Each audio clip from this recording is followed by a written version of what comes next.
Well, good morning. Welcome to a beautiful summer day in Grass Valley. I'm Lisa Swarthout. I'm the District 3 County Supervisor, and the Grass Valley Air Base is in my district, so I'm very happy to be here this morning. California is at the forefront of climate change. Wildfire and extreme weather events have wreaked havoc in many of our communities in the state. Small counties like ours have endured incredible hardships for many of our residents. We are very grateful to have this CAL FIRE Air Base in our community and part of the Nevada County Air Park. We know the resources that they have provided to us have made the difference between life and death during major wildfire events. The historic investment from the state of California has allowed CAL FIRE to create the largest firefighting force in our state's history, and for this we are very grateful. In May of this year, our Nevada County Board of Supervisors accepted a $1.7 million grant from CAL FIRE to help reduce hazardous fuels on evacuation routes and in the wildland-urban interface. I'm happy this morning to have the opportunity to thank them personally. As we approach the 4th of July holiday, and we'll be experiencing our first major heat wave of the summer. If you'd been here last week, it was 68 degrees, so I apologize. We ask our residents to be vigilant about helping us to prevent wildfires. To get more information on wildfire prevention, please visit the website readyforwildfire.org, or if you're a Nevada County resident, please visit our readynevadacounty.org. I would like to thank Governor Newsom for his visit here today and for providing the resources necessary to deal with our rural landscape during wildfire and extreme weather events. It is now my pleasure to introduce Cal OES Director Nancy Ward.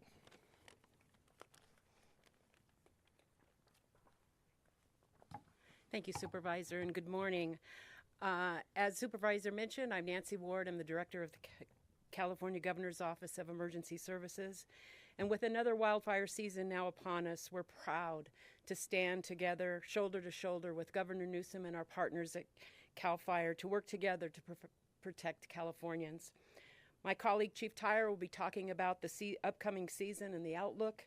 But however, what I can say with certainty is that nowhere in this country are we better positioned to fight fires. While California may lead in the uniqueness of disasters, we do have the benefit of the best trained, the best equipped, and the most tested first responders anywhere in the world. These partnerships are even more important as California experiences more frequent and severe disasters. In just the past few years, we've done record wildfires, a generational pandemic, a historic drought, atmospheric rivers and flooding, power outages, and many, many more. To rise to meet these challenges and keep California safe, we continue to grow and evolve our emergency response capacity. Under the governor's leadership and support, our state has made historic investments in science, technology, and personnel that allow us to detect new fires in real time. We also are leveraging new technology, like our state-of-the-art detection aircraft that is behind us called FIRIS, and that's for Fire Integration Real-Time Intelligence System. Creating the nation's most advanced wildfire threat intelligence center, pre-positioning fire and rescue resources before the fire starts, creating personnel in our incident management support teams and our state operations center year-round, and upping our game, all to detect that rapidly and all to detect fires much more rapidly and to put them out more quickly. But we also realize that disproportionately disasters impact our most vulnerable members of communities. The state has invested hundreds of millions of dollars in new programs to build community resilience through our Listos California program, and we are actively working to keep these Californians safe from wildfires and other disasters. While the challenges ahead are great, we're taking action like never before to be ready. So when fire strikes or any other disaster, we will be ready, we will be there, we'll be here for each other and for the citizens of California. Thank you. And now it's my pleasure to introduce my colleague, CAL FIRE Chief Joe Tyler.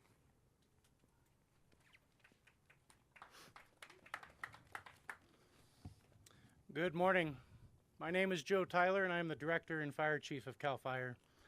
I first want to take an opportunity to thank CAL FIRE's Nevada Yuba Placer unit, the Tahoe National Forest, for allowing us to take part today in this presentation at the Grass Valley Interagency Emergency Command Center and Grass Valley Air Attack Base. In late 2022 and the beginning of 2023, California experienced historic rainfall and snowfall. This recognition can lead to an obvious temptation to think that the wet weather has abated or at least delayed the risk of wildfire across California. But the facts are more complicated than that. And I'm going to put it into perspective that in 2017, we had the same conditions early on. And then in late 2017, there was significant wind coupled with dried vegetation that burned over 1.5 million acres. 47 lives were lost in 2017, and almost 11,000 structures were destroyed in those fires, largely in the North Bay and the Napa Valley. And while there's been a reduction in the number of fires early in the season due to that rain and that snow that we talked about, the protracted drought that has occurred over the years that has created significant dead fuel also has left dry fuel. And that dry fuel does not recover in a single year of rain and snow. The abundant rain has produced tall grass and other vegetation that's dried out already and is ready to burn.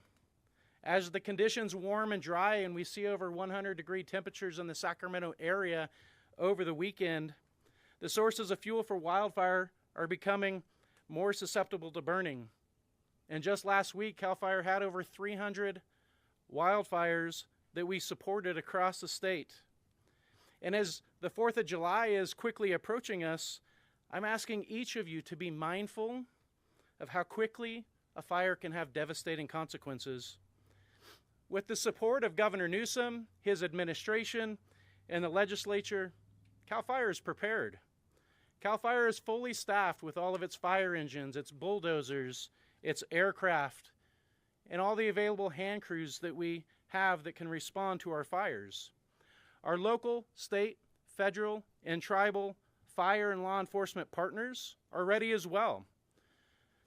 Though through a magnificent mutual aid system in California, all allied agencies come together to evacuate and mitigate emergencies that we encounter. In addition, displayed behind me, is our world-class aviation firefighting fleet.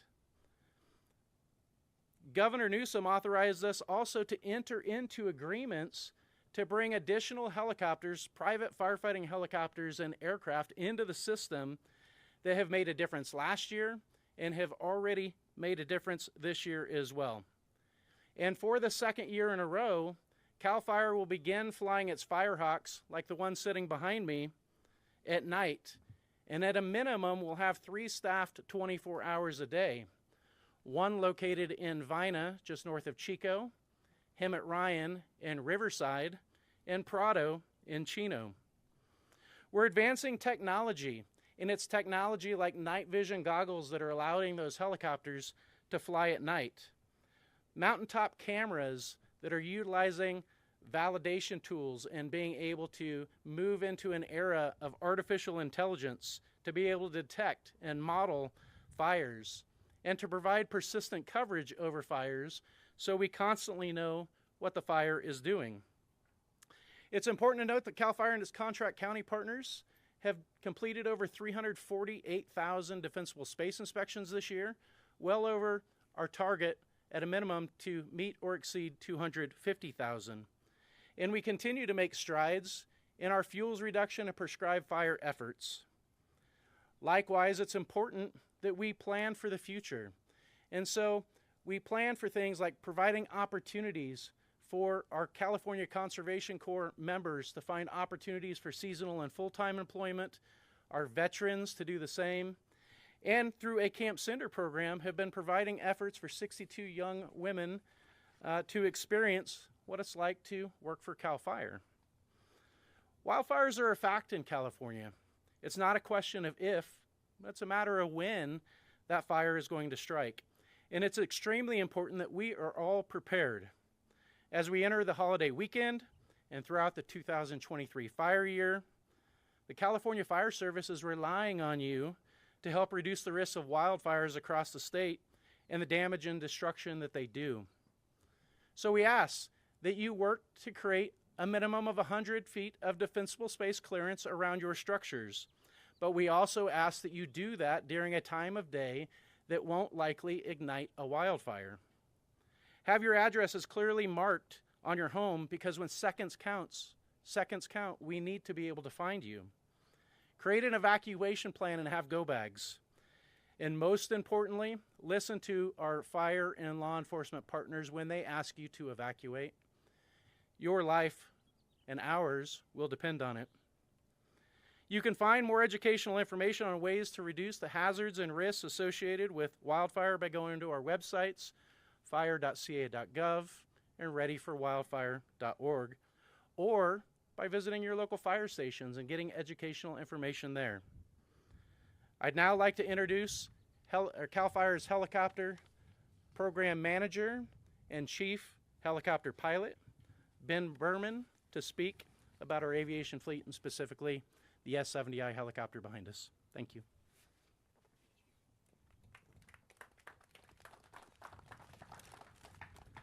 Good morning. My name is Benjamin Berman. I'm the helicopter program chief pilot for CAL FIRE.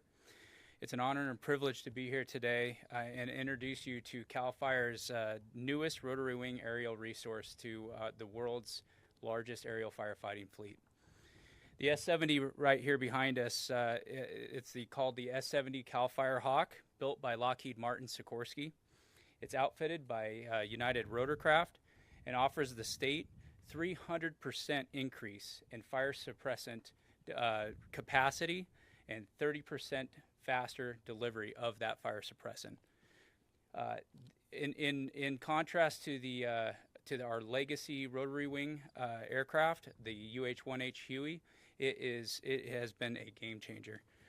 As a technologically advanced aircraft, this platform dual engine capability, state-of-the-art displays, and nearly double the horsepower safely delivers our helitack crews to incidents day or night and can seamlessly transition from fire suppression to hoist air rescue to vegetation management without any further configuration.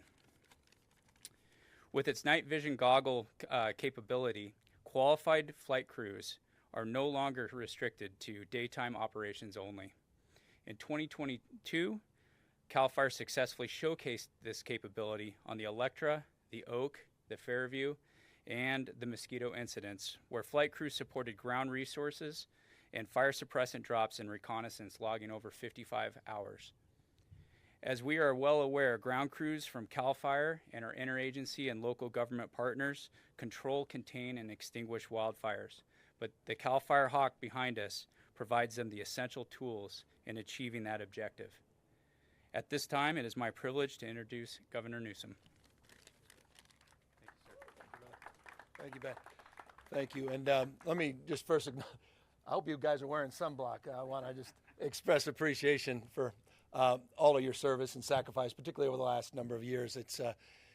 We talk about living in extremes. I mean, the last 4 years, we had two of the most extreme wildfire seasons, some of the worst, most destructive in terms of acreage and property and lives lost, and then two of the more modest fire seasons. And so we live in this new reality where we can't necessarily attach ourselves to some of the more predictive models of the past because of the nature of a world that's getting a lot hotter, a lot drier, and a lot more uncertain as it relates to the issue of climate change. And so we're here mindful that we need to do things differently. We're here mindful that we have to reconcile this new reality. And we're here to highlight some of the progress we've made, progress that did not exist just a few years ago. You look at some of the tools and the technologies you see behind me, none of them existed just 5 years ago. Maybe the S2s did in terms of being the backbone of the fleet, but certainly not the Firehawks that Ben was just highlighting. We've gone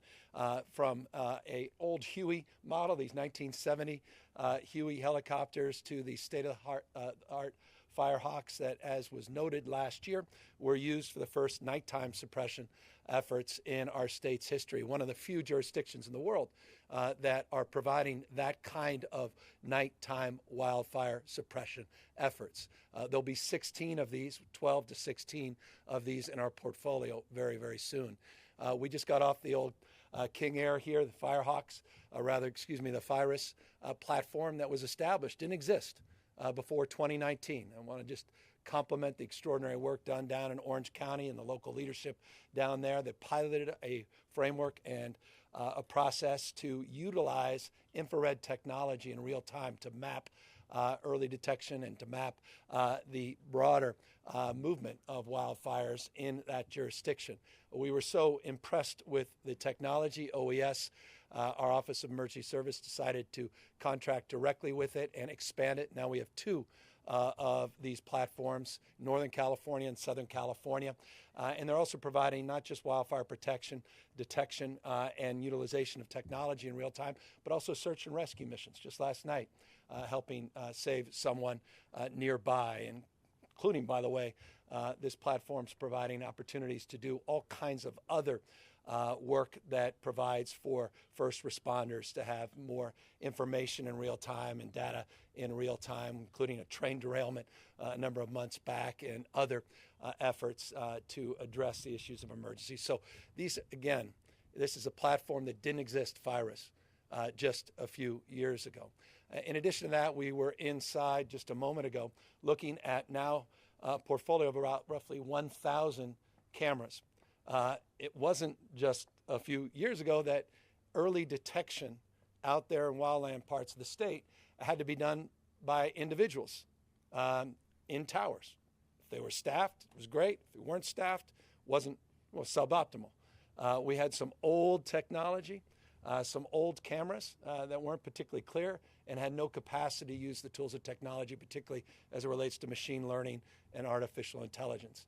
Now we have 1,000 of those cameras. I remember just a few years back, we had a goal of 100, now 1,000 in that network. Real-time monitoring, 360 degrees, the ability to pinpoint through artificial intelligence precisely, cross-reference, and organize not just an analytic framework, but to organize resources for early suppression, not just early detection. We also are using technology that's well established in this country. We've been working with Department of Defense for years, Pentagon for years, as it relates to satellite detection that was used in World War II. That process has been a stubborn one. It required on an annual basis to go to the Pentagon to encourage, to leverage to the extent we could, the access to that technology. Since the Biden administration's gotten into office, we've been able to streamline the utilization and the access of that technology, and it's proved to be extraordinarily successful, so much so that we've been providing that as a platform for other states, and I think we just offered with some of that technology, the utilization of it up in Canada as it relates to some of the wildfires they are experiencing. We just signed an MOU with EDF, the Environmental Defense Fund, and George is here, used to work, he was the CEO at Virgin, doing low orbit satellites. We have a new MOU with a constellation of about 50 satellites. They'll provide 24/7 real-time monitoring. So you've got the Pentagon technology, those early strike technologies that were used in World War II as it relates to concerns we had from a geopolitical perspective and early strike technology for fires. Now we'll have the ability to cover with this constellation of 50 satellites in real time with this new MOU. We also have a partnership that we're advancing, an MOU as well, with Lockheed Martin, using defense technologies and platforms, stacking them together, existing data bases, but making sure that they're all connected. That will also amplify and accelerate our analytics and data collection. All of these things, again, didn't exist just a few years ago. The tools of technology are being utilized here in the state of California like no other jurisdiction that we know of in the United States, and there's a reason people come from around the globe to learn about the work that CAL FIRE is doing, the mutual aid system, and the work that they're doing on our integration center. We have a wildlife integration intelligence center that also brings all of this together under one roof.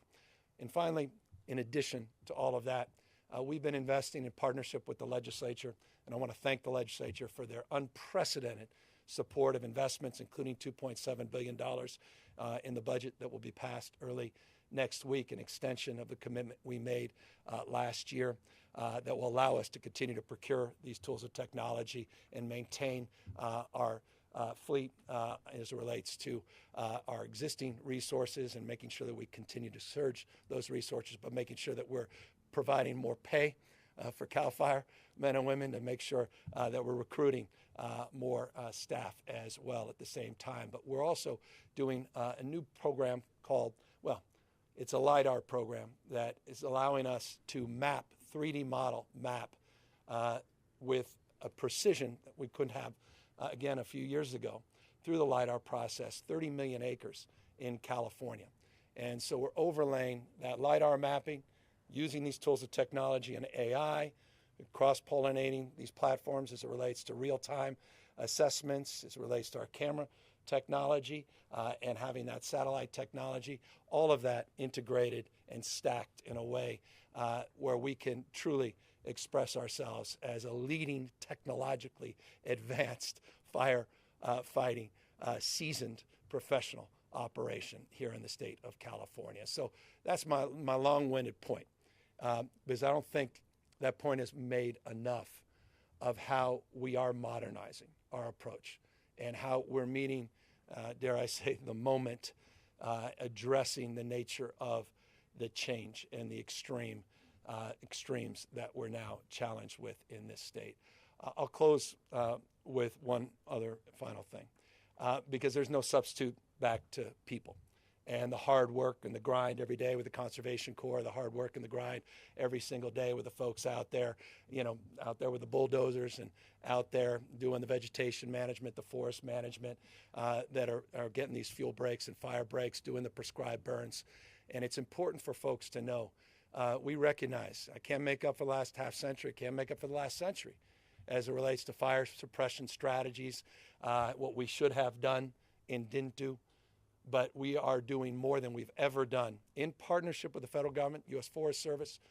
Talk about an MOU. We have a specific MOU with the Forest Service to double the number of acres that we're managing, and we're meeting those goals. And you heard the chief mention some of those progress as it relates to defensible spaces, as it relates to individuals in the wildland-urban interface, but more broadly in terms of total number of acres that we are actively managing in our forests. We have more work to do in that space. We recognize the scale and magnitude of the neglect over the past, and we are significantly increasing our efforts here in the state with our federal and private partners. I'll close with a reminder. The state wildlands represent roughly 3% of all the wildlands in California. The vast majority are in private hands and the federal government. And this is an incredibly important point to make. This is about mutual aid, yes. And we have the best mutual aid system in the world. But it's also about mutual responsibility. And the state cannot do all of that alone. And I want to thank our private partners. We created some new liability insurance grants to help support some of our efforts on prescribed burns and the work that we're doing in concert and collaborative spirit. And again, I want to thank our federal partners that have done a remarkable job investing in unprecedented support in this state to actively manage our forests as well. So that's the update. Again, just mad respect for all you guys, the time away from your family the last few years, what we've asked of you. You don't have to do this, but we talk about, I know it's rote and cliched sometimes, but you talk about heroes. These are the men and women out there selflessly doing extraordinary work. And so I just want to thank you for one final thing, and this is the last word. For the things we don't read about, for the things that don't become international headlines, And it's those saves that these guys deserve so much credit for. And I think that's one of the biggest stories in terms of the work CAL FIRE does, is how many fires they keep under 10 acres that none of you write about and none of us talk about. And that's where the real heroism is found every single day. So keep up the good work, and thank you again for your sacrifice. And with that, we're all here to answer any questions.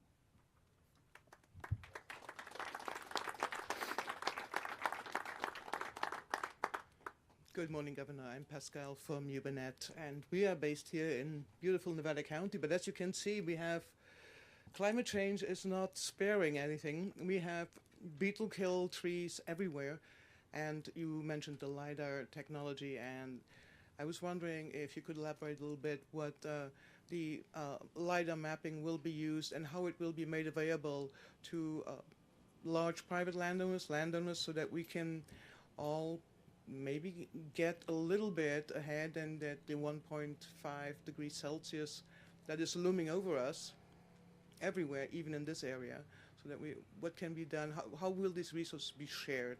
I love that. Joe, why don't you talk a little bit more about the progress, not only in terms of the 3D mapping and modeling, but also in terms of providing that as an open source for the private sector. Thank you, Governor, and thank you for the question. So we know through LiDAR efforts of our federal partners a few years back that we had 129 million dead trees across the central and southern Sierras. And then that number increased yet again. My apologies, somebody's over the top of us. But that number increased yet again. And we saw, as you mentioned, the beetle kill in the dead and dying trees that have moved far north here into Nevada, Yuba, Lake counties, and quite frankly, all the way to the north. So the investment of $30 million largely right now into the Natural Resources Agency to work on this collaborative effort, and then again working with the FIRUS platform and Cal OES to be able to map the entire state of California would be the goal at the end of the day. Then to be able to work with our local, state, federal, and private partners, as the governor said, to be able to get the work done on the ground. It is about sharing that information. It's about the investments of the $2.7 billion that the state of California has invested in the investments of our federal partners as well. LiDAR largely hasn't been across the state of California up to this point, and it's these initiatives that are going to turn that corner. It's important to talk about one other item. That is the Wildfire and Forest Resilience Task Force. WildfireTaskForce.org is a place that local, state, federal, private, and tribal partners can come together to collaborate on how to overcome this issue.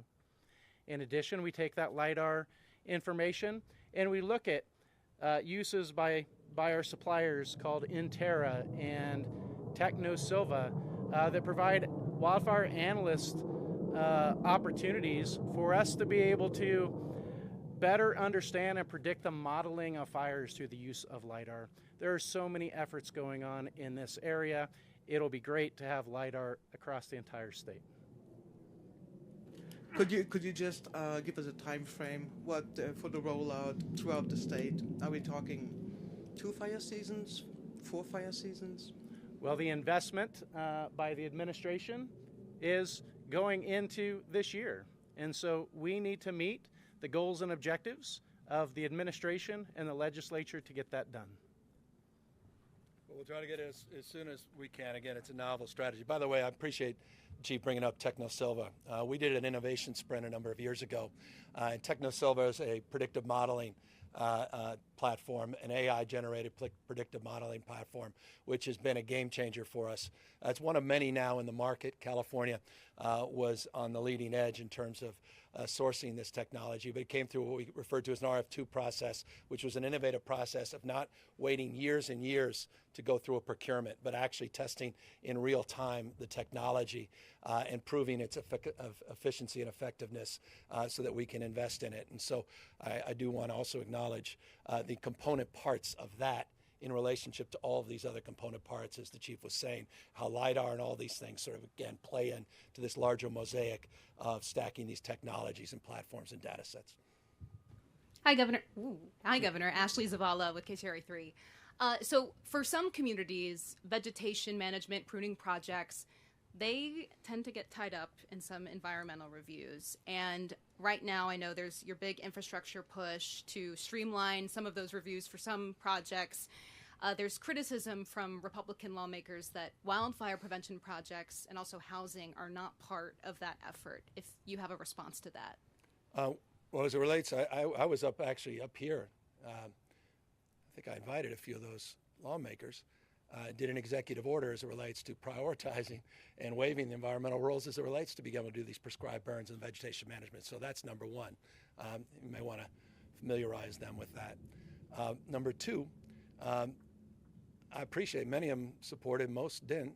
Well, maybe they did. I can't recall. All the streamlining bills we did on housing the last 4 years, including last year, including this year, SB 7 as it relates to judicial review, which was expanded. So those are golden oldies. But I'm very proud of the work the legislature did yesterday on the infrastructure package, or this week, the deal that we announced and will be advanced more formally in a vote next week. Big deal. Wasn't easy. None of these reforms are easy. I think I've signed 20-ish, 1920 CEQA reform bills since I've been governor the last few years. We haven't been sitting back idly in this space. Been very aggressive on the housing, been suing cities, including community up here, not just in Southern California, Huntington Beach, to hold them accountable, their housing element, their RENA goals. And we're very aggressive, as you know, on issues of accountability and time to delivery. And this state needs to build.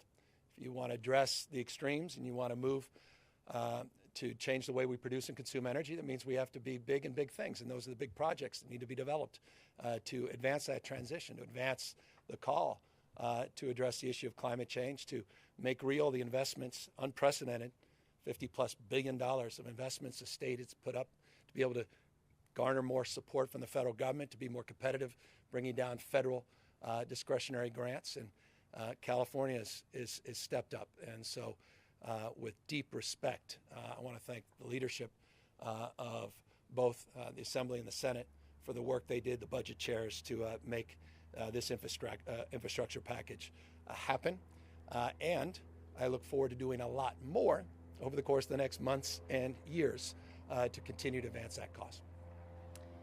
Sorry, I'm just letting this plane go by. Okay, so it's been a really busy day, and not to take away from the message here, but earlier this morning you announced you're doubling the amount of officers headed to San Francisco to help crack down on fentanyl. If you could just give us a couple of words on why you made that decision and, what pushed you to that point. Because I saw early success of the operation we launched just a few weeks back. I want to thank the National Guard for their work on analytics and data collection. The new partnership that we advanced, it's a regional partnership through the HIDA process that incorporates San Francisco with other Bay Area counties. We want to build on that early success because we recognize the scale and the opportunity and the responsibility to do more to help support cities like San Francisco address quality of life issues, not just issues related to fentanyl and drug use and abuse, but property crime issues as well. CHP operation will allow us, I think, to get to about 560 hours a week, which is not insignificant, nor is it an insignificant cost to the state of California and the taxpayers. But I think San Francisco deserves that support, and we hope to see real progress. I want to make one final point on that. There is also an additional operation that will be highlighted in the next 60 to 90 days. I don't know exactly the date of launch, but I want to thank former Speaker Nancy Pelosi for her efforts as it relates to getting the DEA and the FBI engaged as well.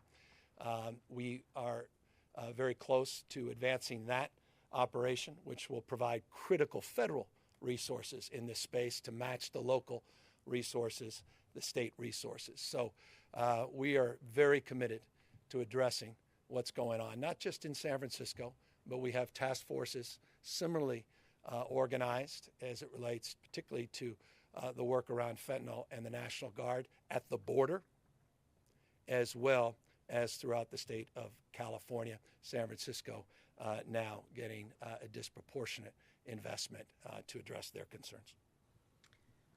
Hi, Governor. Alexi Casa from Cal Matters. I wanted to ask you about the Reparations Task Force meeting today to present its final recommendations and some comments you had made, about reparations potentially meaning more than checks, and whether that means that California should pursue reparations that is not checks. Do you think California should pursue a non-financial form of reparations out of this process? I appreciate the question and look forward. I think the report formally being sent to the legislature today. I haven't had a chance to read it. Look forward to reading it. I've been pretty consistent in my public comments that that's what I intend to do, take this very seriously. And I take the responsibility to answer and to be accountable to what's going on as it relates to race and race relations in the state and the nation. I am very mindful of our past. You may recall just a few months ago, I took a few days, spring break, with my kids. I went to the South. Was there getting more educated on history of Jim Crow and the history of the second slavery in this country as it relates to convict leasing, which is not well known and understood in this nation. It only reinforced my anxiety and concern about the world we're living in and the disparities that persist in this country. And to be candid with you, also reinforces my concern about the decision, unsurprising nonetheless, of the U.S. Supreme Court today as it relates to ending affirmative action, which in the state of California will not have a disproportionate impact since that's been established under Prop 209 in 1996 with the UC system, formerly in 1995, even predating Prop 209. But the impact that had on black and brown communities was profound. For those that are wondering what's going to happen in their states, they don't only have to look to California to know exactly what's going to happen. You're going to see a significant decline in African American and Latino admissions in institutions of higher learning. We had roughly a 50% decline, just shy of 50% decline within the first 3 years of Prop 209 at UC Berkeley, UCLA. Just last year, just to underscore the nature of the world we're living in, only about 228 African American students were admitted at Berkeley, 7,000 admissions, just 228. I'm very concerned about this. I think you should be as well. And I'm frankly unsurprised because we have a Supreme Court that wants to bring us back to a pre-1960s world. We're experiencing this rights regression on civil rights, on voting rights, on LGBTQ rights, on women's rights, women's access to contraception, not just access to reproductive care. It's a very serious moment in our nation's history. And you're seeing this rights roll back in real time, this regression in real time, and I hope folks wake up to it. And so this Reparations Task Force, the report, in the context of that decision today, only reinforced the seriousness, purpose to which we will review it, and we'll make a determination, and I'll make subsequent statements after I have the chance to read it. And then just another question related to the interview you gave this morning with the San Francisco Chronicle about the increase in officers to deal with the fentanyl situation. Would you like the legislature to send you a bill this session that increases penalties for fentanyl dealers? We have plenty of laws in the books. I'd like to see us enforce the existing laws, and then we can have conversations about new laws. Maybe I'm a little old-fashioned. I meet with folks saying, well, what can we do about property crimes? I said, enforce the law. No one has a right to smash your window. No one has a right to terrorize you, put you at harm's risk. The law's on the books today. They exist today. Enforce the laws. We got Care Court coming online as it relates to some of the more extreme challenges. It relates to people that are self-medicating with dually diagnosed with bipolar disorder, schizophrenia, paranoia, people that are struggling with psychosis disorder, schizophrenia spectrum. We got a mental health bond that I'm promoting, working with the legislature to reform that allows substance use disorder to be a beneficial use of Mental Health Service Act money, which it's not currently today, as an exclusive framework. More housing in that space, but I'll consider any legislative bills as they come down to me. I think we started with 2,700 You write about this more than I do. And I think there's over 1,000 still making their way towards me. And things change dramatically every week when they gut and amend things, which you have to explain to me after 4 years as governor. I don't even understand that process. And we'll see what lands on my desk. Hi, this is Adam Beam from the Associated Press. Governor, the State Farm recently announced they're pulling out of insuring homes in California, citing the wildfire risk. I'm wondering your emphasis on the technological advancements of Cal Fire today. Is that, are you trying to make an appeal to them that, hey, we're prepared, we can come back? Is there anything you can do, your administration, to bring them back? Well, yeah, no question, there is. I mean, but we have to do our job. Mother Nature's doing her job. She say this all the time. She bats last, she bats 1,000. Mother Nature's chemistry, biology, and physics. And if you don't believe in science, you got to believe your own eyes. I grew up in this area, right near Dutch Flat. Well, still have a house in Dutch Flat. I think we're on the state fair plan. Have been for years, even before the State Farm pullout. So I'm well aware, intimately aware, of this anxiety and stress as it relates to the impacts on insurance market, and was well aware. And I got to give State Farm credit. They were very proactive with our administration. They did not surprise us as it relates to that announcement. I have organized, Adam, to the extent it's of interest to you, a month or so ago, an internal work group on this subject in anticipation of that announcement. We have not sat back passively on it. We have been anticipating that, but we have to do our part in terms of wildfire prevention and protection, not just detection and ultimately suppression. We've got to do more to mitigate. And that's why this state's doing more than any other state to address the issue of climate change, doing more to accelerate now with the infrastructure package, these clean energy projects, and doing more, as we announced today, thank you, in the context of the question, on technology stacking as it relates to fundamental traditional investments in vegetation and forest management. But I'm very, very mindful, and I assure you, this is a top agenda item for our administration, working with the insurance commissioner to address the insurance market in the state. And Governor, when it comes to the affirmative action ruling today, you and your administration have worked quickly to respond to previous rulings, including rulings on guns and abortions. I'm curious if you have a response plan to this. Is there anything you can do, or do you have more difficult because of Prop 209? I mean, California is America's coming attraction on this. I mean, I think this surprises probably 8 out of 10 people that this doesn't have a huge impact on California. You'd think, oh, hold on, this must have a profound impact on California. We are not allowed on the basis of Prop 209 and the actions at the regental level in 1995. You may recall, 94, 95, it was all Prop 187, and then it was eliminating affirmative action at the UC regions, and then led to 209, codified, went into effect in 97. And we've been working against that. I've been on the UC regions for years and years and years, hundreds of millions of dollars to mitigate the impacts of that decision. And we've barely moved the needle. That's a very ominous point. California's sincerity to address the issue of diversity and inclusion and equity. I know it's a 3-letter word. It's a 4-letter word to some members, some leaders in other states. And CRT, DEI, ESG, it's whatever can distract you from other things. We take it very seriously. We're a majority-minority state. We celebrate our diversity. We won't tolerate it. But that impact of Prop 209, the impact the region's made, has been profound and consequential. And now the impacts will be felt in private universities, not just public universities. The impact will be felt at Stanford and USC and Caltech and other universities that will struggle, like the UC and CSU systems have struggled to make up for it. It's going to have a big impact across this country. Again, trying to roll back the rights that have been advanced the last half century. They want to bring us back to a pre-1960s world. And that may be romantic for some,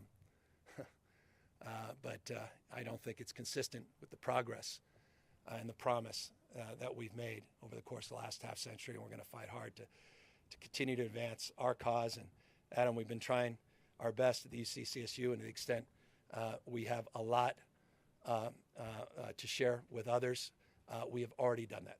The Congressional Black Caucus, we provided them a lot of the information about what we've been doing to mitigate the harms and damages. We'll continue to share that data and information. We did an amicus brief at the Supreme Court in relationship to this case and decision. Obviously, had little to no influence. Again, unsurprising, the 6-3 extreme conservative majority in the Supreme Court.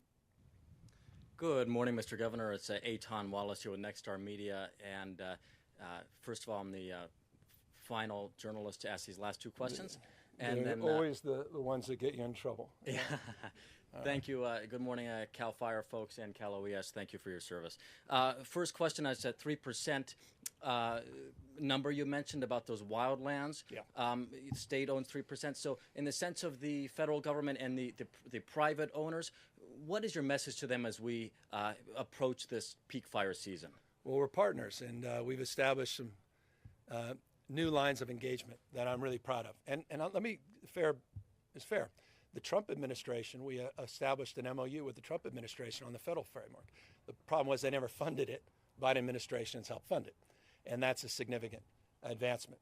What's significant about the Memorandum of Understanding, which is just a fancy word of saying we have an agreement in principle to advance a collective goal and cause, is that it's around prioritization and it's around collaboration so that we're not doing these separate projects in silos.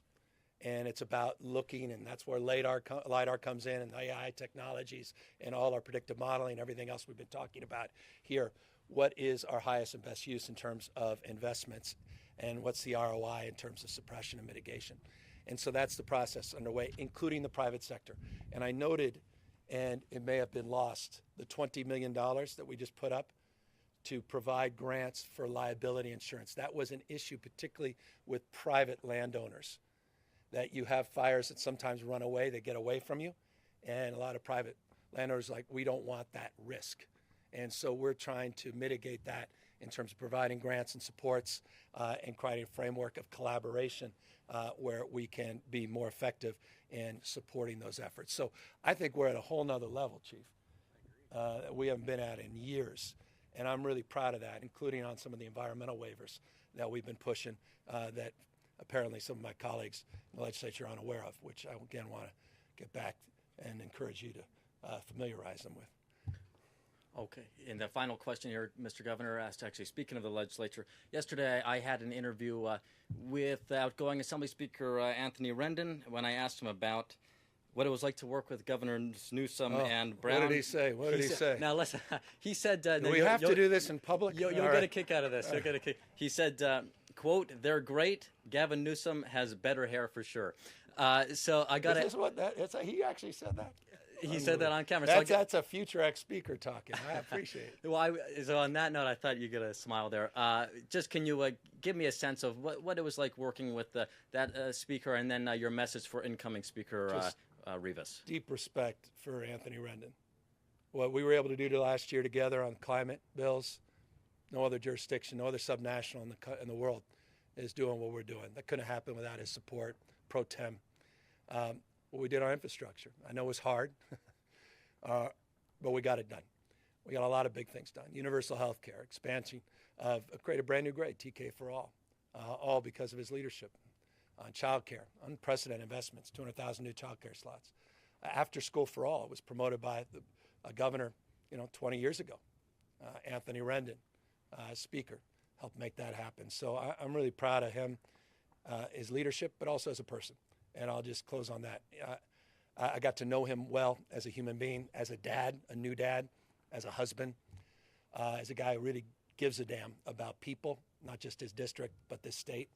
And I wish him only the best, and I'll be here to support him in whatever he does in the future. And as it relates to the incoming speaker, I have a bias for him. He was there for me early when I first ran for governor, when others didn't want to jump in a primary. I'm a big fan of the incoming speaker. So I feel blessed because this is not always the case. There's always a natural dialectic, some friction between the executive and legislative branch, even Republican, Democratic constructs that exist in blue and red states. That always persists.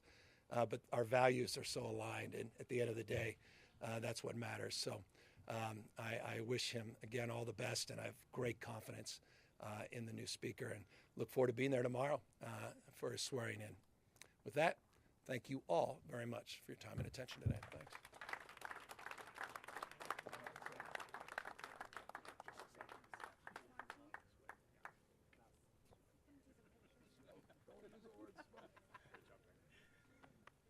All right, guys. Jesus.